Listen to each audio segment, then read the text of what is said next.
নমস্কার, welcome to my channel. বন্ধুরা, আজ তোমাদের সঙ্গে শেয়ার করব গুড় আমের আচারের রেসিপি। এর আগে তোমাদের সঙ্গে তেল আমের আচারের রেসিপি আমি শেয়ার করেছি। তাহলে চলো দেখে নিই কীভাবে বানানো হচ্ছে এই গুড় আমের আচার। আমগুলো প্রথমে জল দিয়ে ধুয়ে পরিষ্কার করে মুছে নিয়েছি। আমের আচার বানাতে গেলে তার মধ্যে একটুও জল থাকলে চলবে না। গুড় আমের আচার বানানোর জন্য এখানে 5টা বড় সাইজের আম নিয়ে নিয়েছি। আমগুলো সবই আঁটি হয়ে গেছে, খোসা সমেত আম দিয়ে বানাবো আচারটা। এখন এগুলো ছোট ছোট পিস করে কেটে নিচ্ছি। আমগুলো সবই ছোট ছোট পিস করে কেটে নিয়েছি। এবার চলে যাচ্ছি পরের স্টেপে। গ্যাসে কড়াই বসিয়ে দিলাম। আচারের জন্য একটা ভাজা মশলা বানিয়ে নেব। এখন কড়াই গরম হয়ে গেছে, এর মধ্যে দিয়ে দিচ্ছি পাঁচফোড়ন। পাঁচফোড়নের মধ্যে আছে সাদা জিরে, কালো জিরে, মৌরি, মেথি আর কালো সর্ষে। আচারের মশলাটা খুব ভালোভাবে ভেজে নিতে হবে, যেন কাঁচা না থেকে যায়। এই ভাজা মশলার উপরেই নির্ভর করছে আচারের ফ্লেভারটা। মশলা ভাজা হয়ে গেছে, এখন এটা কড়াই থেকে তুলে নিচ্ছি। ভাজা মশলাটা কড়াই থেকে তুলে নেওয়ার পর আবার গ্যাসে কড়াই বসিয়ে দিলাম আচারটা তৈরি করার জন্য। কড়াই গরম হয়ে গেছে, দিয়ে দিচ্ছি পরিমাণ মতো সর্ষের তেল। এই তেল মশলার পরিমাণটা নির্ভর করবে কতটা আম আছে তার উপরে। তেল গরম হয়ে গেছে, তেলের মধ্যে দিয়ে দিচ্ছি 1/4 চা চামচ সাদা জিরে, 1/4 চা চামচ মৌরি, 6 থেকে 7টা গোটা লাল লঙ্কা দিয়ে দিলাম, আর দিয়ে দিলাম 4টে মতো তেজপাতা। ফোড়নটা রেডি হয়ে গেলেই দিয়ে দেবো কুচানো আমগুলো। ফোড়ন রেডি হয়ে গেছে, এবার কুচানো আমগুলো এই ফোড়নের মধ্যে দিয়ে দিচ্ছি। দেওয়ার পর খুব ভালোভাবে মিশিয়ে নেব।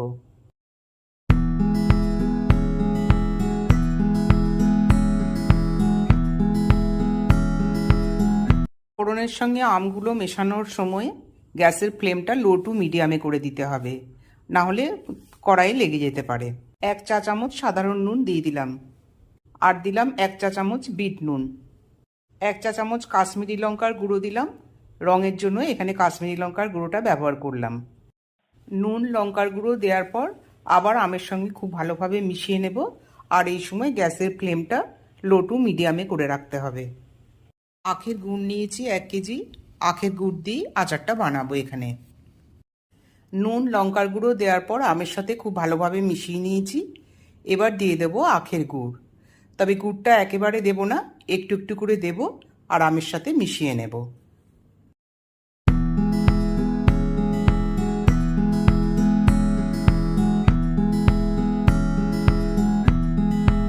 প্রথমে যে গুড়টা দিলাম সেই গুড়টা আমের সাথে খুব ভালোভাবে মেশানো হয়ে গেছে।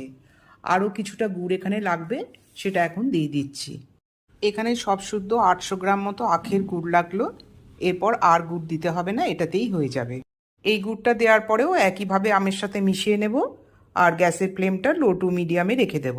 এখন এই আম আর গুড় 10 মিনিট ফুটিয়ে নিতে হবে মিডিয়াম ফ্লেমে। এই আচারটা বানানোর সময় কড়াইয়ে ঢাকা দেওয়া যাবে না, মাঝে মাঝে এটা নাড়িয়ে দিতে হবে, না হলে কড়াইয়ের তলায় লেগে যেতে পারে।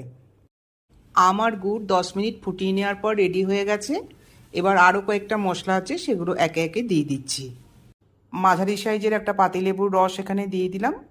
এই পাতিলেবুর রসের জায়গায় ভিনিগারও দেওয়া যেতে পারে। আচারের জন্য যে ভাজা মশলাটা আগে থেকে করে রেখেছিলাম, সেই মশলাটাই এবার আচারের মধ্যে দিয়ে দেব। আর মশলাটা দেওয়ার পর আর ফোটানো যাবে না। ভাজা মশলা লেবুর রস দেওয়ার পর এখন আরও 10 মিনিট স্ট্যান্ডিং টাইমে রেখে দেব।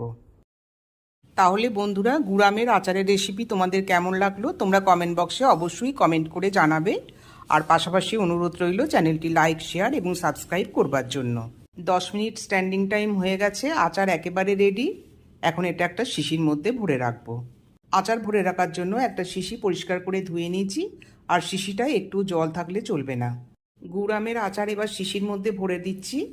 আর বন্ধুরা, তোমরাও এইভাবে বাড়িতে বানাও। গুড় আমের আচার শিশির মধ্যে ভরে দিলাম। তাহলে বন্ধুরা, আজকে এই পর্যন্তই। আবার দেখা হবে অন্য কোনো রেসিপি নিয়ে। নমস্কার।